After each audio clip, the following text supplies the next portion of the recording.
Matiz alaman degan yurtdoshlarimiz bo'lsa, shu videoni do'stlar, Matiz alaman degan yurtdoshlarimizga xudo xolasa teşekkür qilasizlar. Faqat Matiz avtomobillarining obzori bo'ladi xudo xolasa.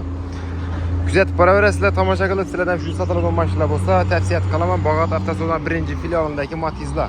Akkalaverasiz mashinalar bo'lsa, kelsak naqdlanamiz, kelishmaga sotib beramiz. Variant ko'p xudo xolasa. Boshladik. Matiz 2008-yil Pollux avtomobilimiz, yumshoq bo'laklar qo'yilgan, metan gazlari bor. Chixol poliklari bor. Avtomobilimiz yurgani noma'lum, kraskasi asfalt qilingan. Metan gazlari bor. Ko'rishdiki, shunday holatda.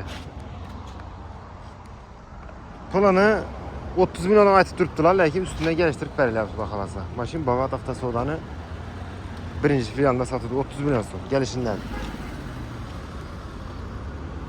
Keyin bu Matiz ham sotiladimi? Yo'q. Sotaveradi? Yo'q. Ko'ramiz.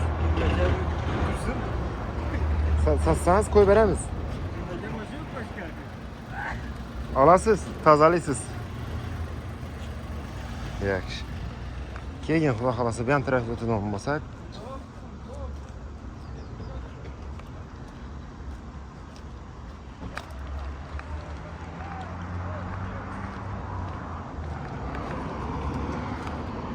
yana bir Matiz avtomobilimiz bor bu tarafimizda. Matiz Best 2006-yil 200 ming yurgan kraskasi bor. Medachida berberinde metan gazlar bor. 30 milyon so'm aytilib turibdi bahasi.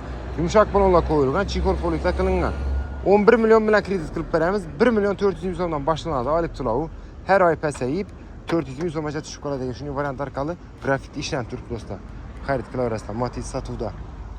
Keyin bu tarafimizda yana bir Matizimiz bor. Bu Bog'ot avtosavdoni birinchi filialidagi Matizda bo'lib turibdi yurtdoshlar. Ikkinchi filial o'tsak, bundan ham 6-7 dona Matizimiz bor.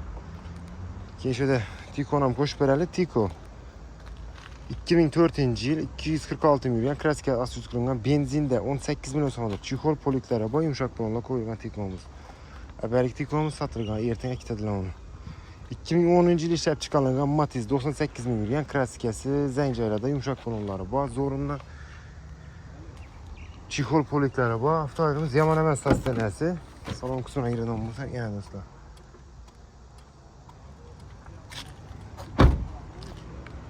$98 ming yurgan metallari bor Tiko'miz, 42 milyon so'm, 10 milyon bilan kredit beramiz. 1 milyon 900 ming so'mdan chiqib turibdi elektron. 3 yilga chiqadi do'stlar.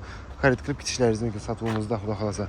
Do'stlar, bera kelsangizlar, mashina ko'p, har xil turdagi avtomobillar mavjud. Avtokredit, barter, naqd pul asosida kelib mashinalarimizni xarid qilaverasizlar do'stlar. Kutib qolamiz, rahmat.